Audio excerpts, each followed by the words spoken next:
नमस्कार, मैं विनोद कुमार अपने YouTube channel Rajdeep study centre में आप सभी का पुनः स्वागत करता हूं। जैसा कि आप लोग जानते हैं, इस समय हम लोग पुलिस परीक्षा संबंधी कुछ गणित के महत्वपूर्ण चैप्टरों को पढ़ रहे हैं। उसी कड़ी में हम लोग क्या करेंगे, आज एक नया चैप्टर साझा अर्थात पार्टनरशिप पढ़ने जा रहे हैं। इसमें क्या होता है, कई प्रकार के प्रश्नों को पूछा जाता है। तो हम लोग क्या करेंगे, एक प्रकार का प्रश्न पूछा जाता है जब कभी भी कई व्यक्ति एक समान समय के लिए पूंजियां लगाएं, तो उस प्रकार के प्रश्नों को कैसे हल करेंगे। तो हम लोग सीधे प्रश्नों पर चर्चा शुरू करते हैं बगैर समय नष्ट किए। एक हमारा प्रश्न दिया गया है तीन व्यक्ति साझेदारी में दिया गया है। ये तीन व्यक्ति साझेदारी में रुपए 600, रुपए 800 तथा रुपए 1000 लगाते हैं। यदि रुपए 480 का मुनाफा हो तो पहले व्यक्ति को कितना मिलेगा।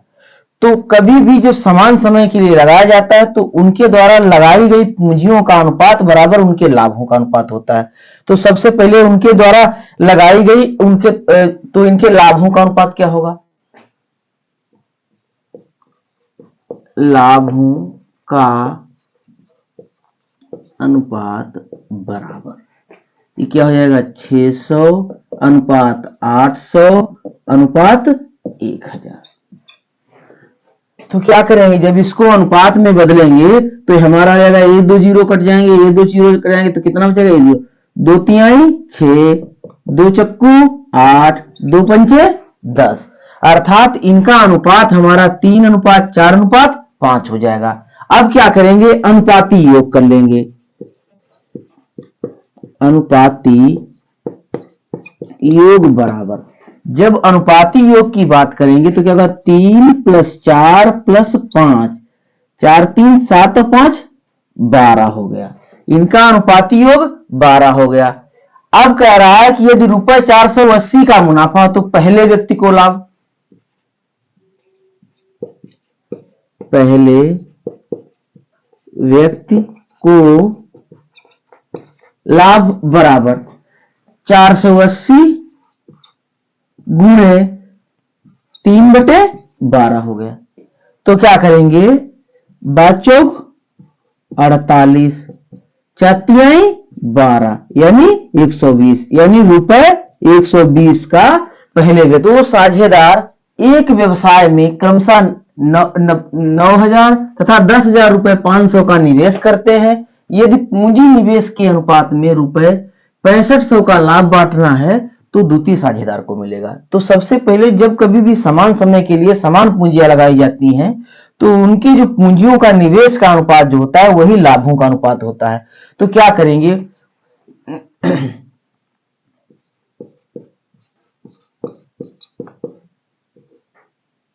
के लाभों का अनुपात ज्ञात करेंगे।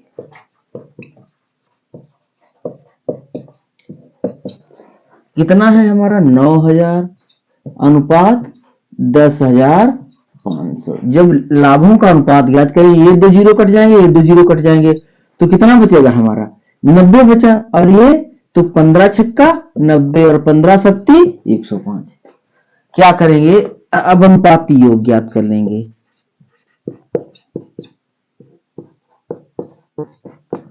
अनुपाती योग ज्ञात करेंगे तो कितना हो जाएगा हमारा, 7 6 13 हो गया। अब कह रहा है कि द्वितीय साझेदार को मिलेगा, द्वितीय साझेदार का लाभ कितना हो जाएगा इसमें जो है ये हमारा द्वितीय 7 है, तो यानी टोटल कितना था, 6500 था, गुणे 7 बटे अनुपाती योग कितना हो गया हमारा, 13 13 पचे 65, ये 500 हो गया, यानी 7 पचे 35, यानी रुपए 3500 लाभ प्राप्त होगा। तो इस प्रकार का कोई भी प्रश्न यदि आपको दिखाई देता है कि जब समान समय के लिए समान पूंजियां लगाई जाए तो हमेशा उनके द्वारा निवेश की गई पूंजियों का अनुपात और उनके लाभों का अनुपात बराबर हो, वो किसी भी प्रकार का प्रश्न आप आसानी से हल कर सकते हैं। प्रश्न दिया गया, दो व्यक्तियों ने साझे में एक व्यापार किया। पहले व्यक्ति की पूंजी 3 वर्ष के लिए, दूसरे व्यक्ति की पूंजी 5 वर्ष के लिए निवेशित रही। यदि दोनों ने समान पूंजियां लगाई तो कुल रुपए 1,60,000 के लाभ में दूसरे व्यक्ति का हिस्सा होगा। जब कभी भी समान पूंजियां अलग अलग समय के लिए निवेशित रहे तो उनके लाभों का अनुपात जो होता है, उनके जो समयों का अनुपात होता है, उसके अनुपात में दिया जाता है। सबसे पहले लाभों का अनुपात, लाभों का अनुपात। जब लाभों की अनुपात की बात करें तो उनके समयों का अनुपात होगा। समयों का अनुपात कितना है? 3:5 हो गया। अब क्या करेंगे, इनका अनुपाती योग ज्ञात कर लेंगे। अनुपाती योग, अनुपाती योग हमारा कितना हो जाएगा? 5 3 8 हो गया। अब कह रहा दूसरे व्यक्ति का हिस्सा, तो ये कुल इतना है, तो रुपए 1,60,000 में दूसरे व्यक्ति का हिस्सा। अब इसका हिस्सा कितना हो जाएगा? दूसरे की व्यक्ति का करें तो पहले रुपए 60,000 हो गया, 1,60,000 हो गया, गुणे दूसरे व्यक्ति की यानी 5/8 हो गया। तो क्या करेंगे, 8 दूनी 16, ये पूरा पूरा कट गया, और ये 5 दूनी 10 यानी 1,00,000 रुपए 1,00,000 हो गया।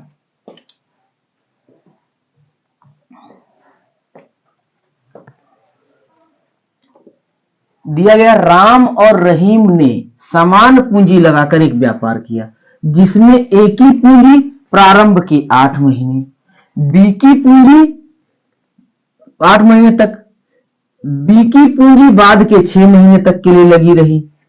यदि कुल रुपए 42,000 का लाभ हुआ तो राम को लाभ के रूप में कितने रुपए प्राप्त होंगे? तो सबसे पहले क्या करेंगे, इनके लाभों का अनुपात।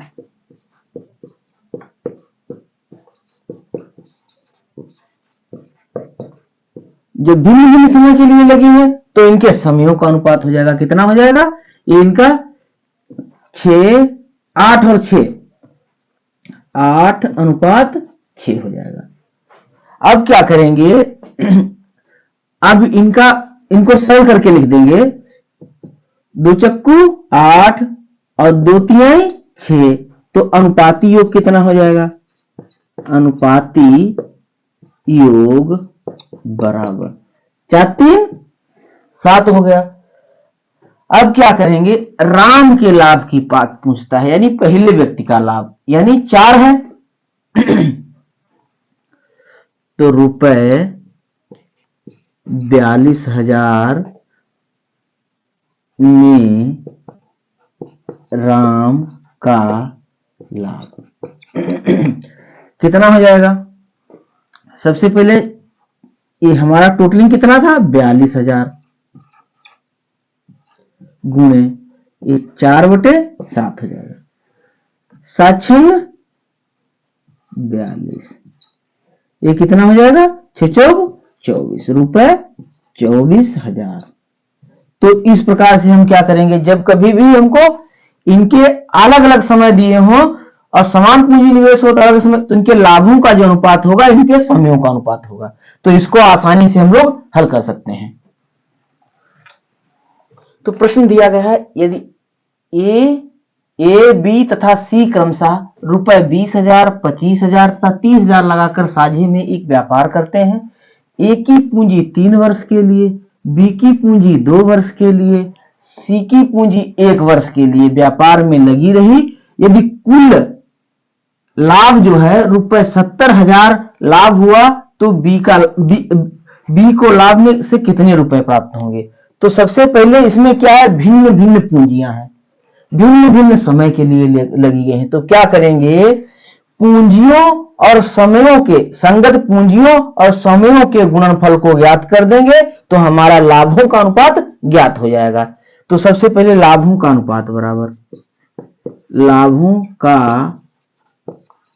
अनुपात बराबर इनकी जो संगत पूंजियां हैं और उनके समयों के साथ में गुणा कर देंगे।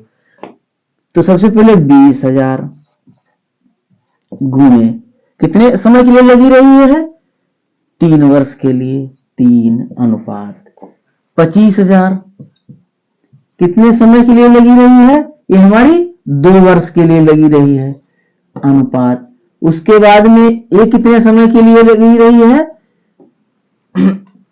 सी वाली 30,000 गुणे कितने, 1 समय के, 1 वर्ष के लिए लगी रही है। तो सबसे पहले क्या करेंगे, ये देखिए ये 0 कट जाएगा, ये 0 कट जाएगा, ये 3 0 कट जाएगा, बचा कितना, यहां 20 बचा, यानी 20 तिहाई ये 60 हो गया। और उसके बाद में तो इसको हम क्या करेंगे, सबसे पहले भाग दे देते हैं। अब इसको भाग दे देते हैं, इसको क्या करेंगे, 20 तिहाई, ये हमारा 60,000 हो गया, अनुपात 25 दूना 50,000 हो गया, और ये 30,000 हो गया। तो इसमें क्या करेंगे, ए 0 कट जाएंगे, ए 0 कट जाएंगे, ए 0 कट जाएंगे, अनुपात हमारा कितना बचेगा, 6 अनुपात 5 अनुपात 3 बचेगा। अब क्या करेंगे, अनुपाती योग,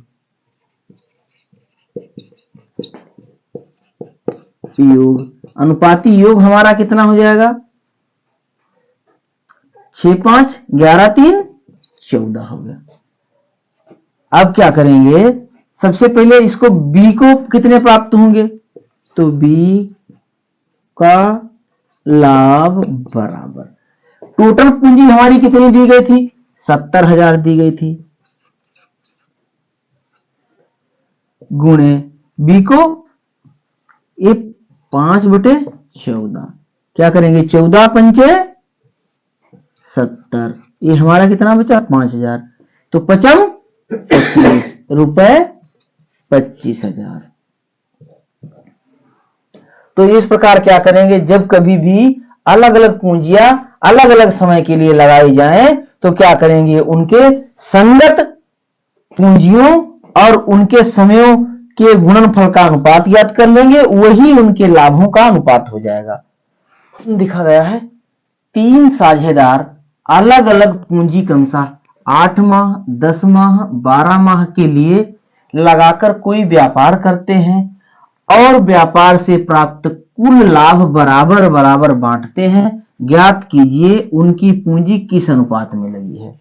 जब कभी भी अलग अलग पूंजी अलग अलग समय के लिए क्रमशः पूंजियां लगी हो तो क्या करेंगे, जो उनकी पूंजियों का अनुपात होगा वही उनके अनुपात के उल्टा करके रिवर्स करके लिख दिया जाता है। अर्थात जो उनकी समान लाभ की उनकी जो है पूंजियों का अनुपात, समान लाभ के लिए पूंजियों का अनुपात उनके समयों के अनुपात का विपरीत होता है। अर्थात जब हम कभी भी इसको ज्ञात करेंगे तो क्या करेंगे, पूंजियों का अनुपात